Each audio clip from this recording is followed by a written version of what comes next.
Good afternoon from Painesville. Welcome to ELBC Newsline. Today is Tuesday, March 10, 2026, and I'm Grace Tower presenting. In the headlines, President Joseph Boakai declares Wednesday, March 11, Decoration Day to be observed as a national holiday. Congress strongly condemns attacks on vessels simply exercise. Liberia condemns attack on its flagged vessel in Saudi waters, calls for respect for international law. House of Representatives orders the mandatory in-person appearance of Finance Minister Gaston Gapoan. And in foreign news, Madagascar's military leader dissolves government in sudden shakeup. These plus many other developments are all coming up, including the news in French, library in English, sports, and a roundup of our international developments. But first, here is Frederick T. We are with the news bulletin. President Joseph Boakai declared Wednesday, March 11 as Decoration Day to be observed throughout the country as a national holiday. The proclamation is in consonance with an act of the legislature which was passed on October 24, 1916, declaring the second Wednesday in March of each year as Decoration Day. The presidential proclamation calls on ministries, agencies, local and international organizations, and the public to join the Education Ministry to organize and execute appropriate programs to make the day meaningful. The proclamation also orders that the national ensign be flown at half-staff from all public buildings, military camps, and private residencies from 6 in the morning to 6 in the evening. The day aims to celebrate the memory of all those who have died while keeping alive the love and hope that binds citizens, families, and residents of the country.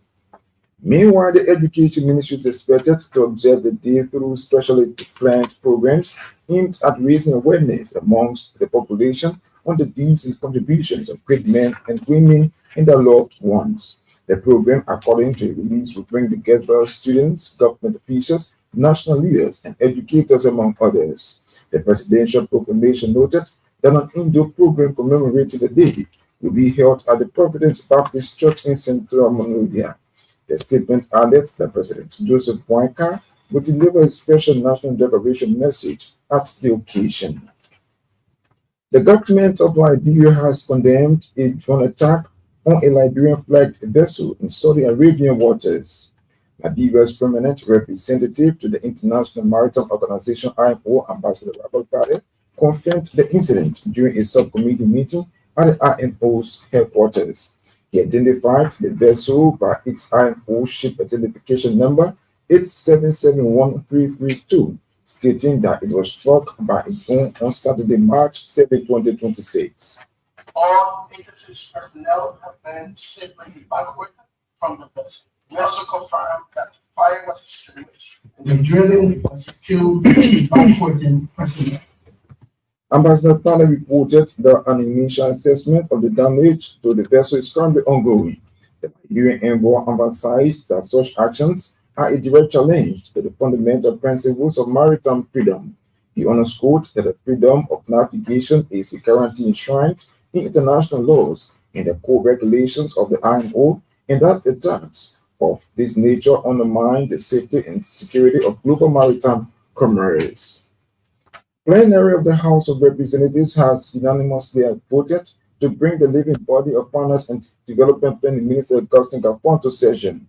Mr. Gapoan is expected to provide reasons why salaries and benefits of lawmakers and their staff have not been paid.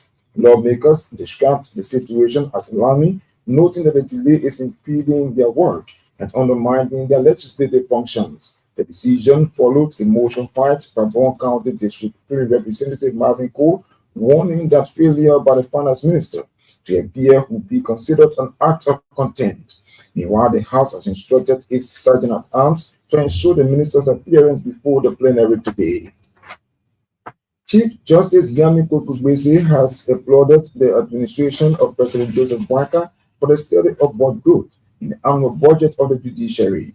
Justice Kwesi said it is an open secret that prior to President Boakai's ascendancy, the judiciary was allocated less than 3% of the Republic's annual budget, but now the government has so far proven its genuine interest in the rule of law.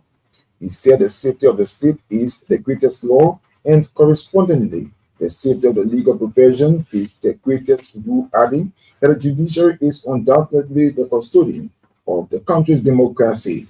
According to the Chief Justice, when the law is neglected, the state is also neglected. Justice Gracie reminded the President that the unconstitutional deduction of judges' salaries and benefits through harmonization in 2018 remains unpaid.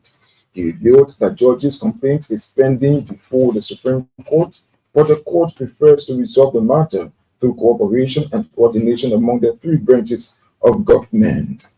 In another development, Justice Gracie has mandated all law firms practicing in the courts to submit all legal documents to the Supreme Court by this week, stressing that the process will regulate and improve the practice of law in Liberia.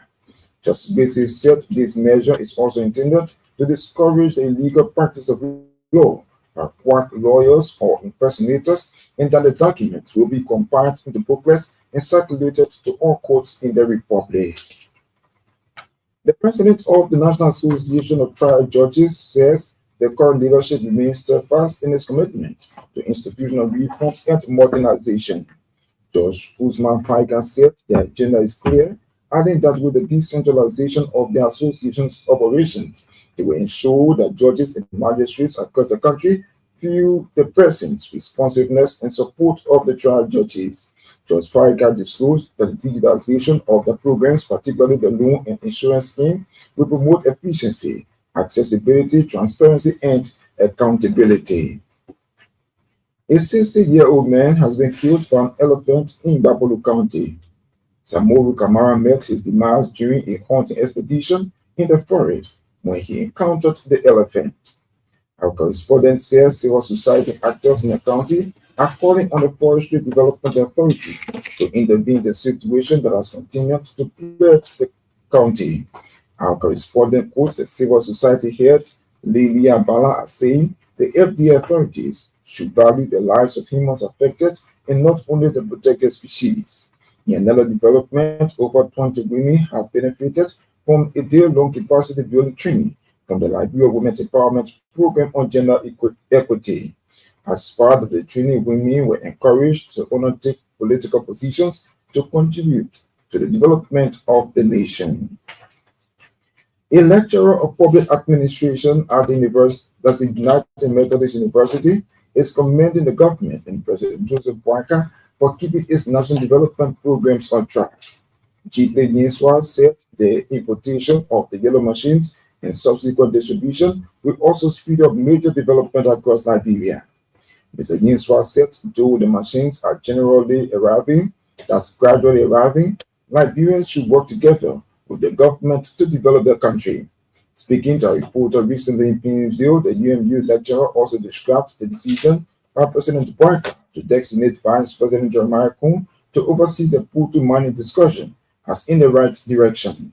VP Kuhn was recently instructed by President Boakai to take charge of Putu mining agreement following his mission on the arrival of the yellow machines. At the same time, Mr. Yinswa is appealing to President Joseph Boakai to decentralize the celebration of July 26 beginning this year. July 26 every year is Liberia's Independence Day and is observed as a national holiday throughout Liberia. According to G.P. Yinswa, the decentralization will afford the government to carry out other development projects in the counties apart from Monrovia. He disclosed that the past administration of former President Solly decentralized their celebration, and several counties benefited from projects earmarked by the government in observance of the day. The EMU Public Administration lecturer said the celebration will also bring about peace and reconciliation among Liberians.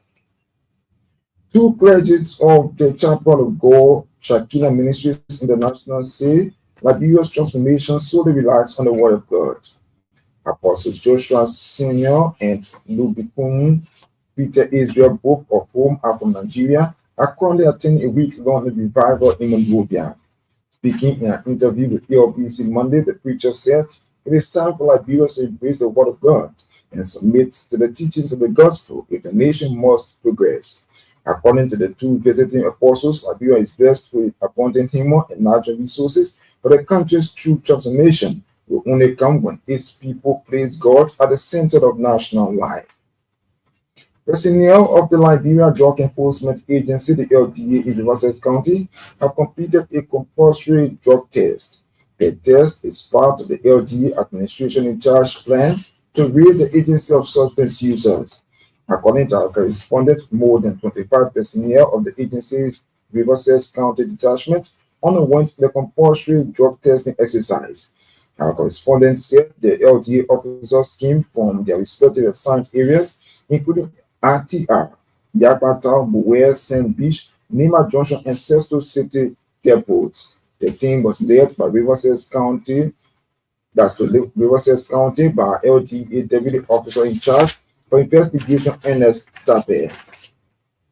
Total Modern Farming Cooperative Head Yasa Moba is calling on the Agriculture Ministry and partners to complete the irrigation process on their field.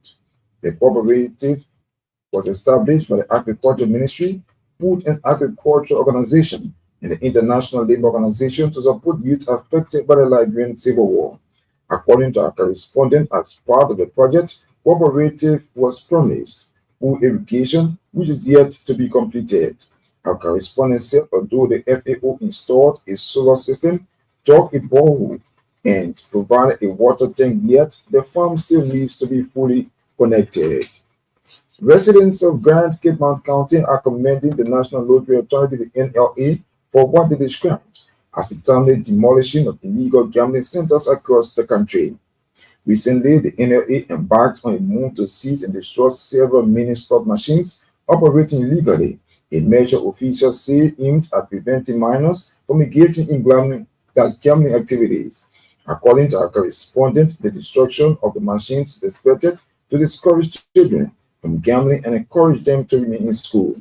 Community dwellers believe the decision will help reduce the growing influence of gambling among young people in their communities. Meanwhile, residents are calling on the management of the NLA to decentralize its operations and ensure that only adults are allowed to participate in lottery-related activities.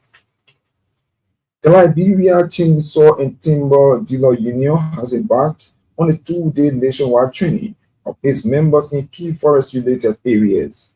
The training, which began Monday and ends today in Zwaju, Grandville County, aims to protect the forest, climate change, and its effect.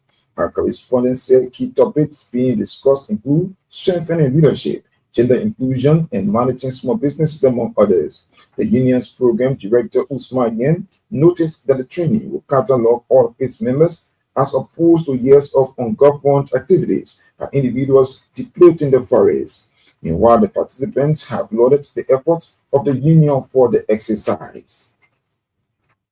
The Commerce Ministry has shut down several businesses for selling above the national stipulated price and for expired frozen foods. Commerce Minister Magdalene Dagose led the inspection team from Central Monrovia to the commercial hub of Red Light. At the Valley Town Market in Central Monrovia, the Commerce Minister shut down several business houses for selling rice more than the $14 stipulated price.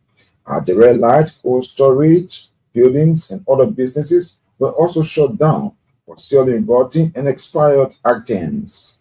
Speaking to Elbc, Minister Dagose maintained that the price of rice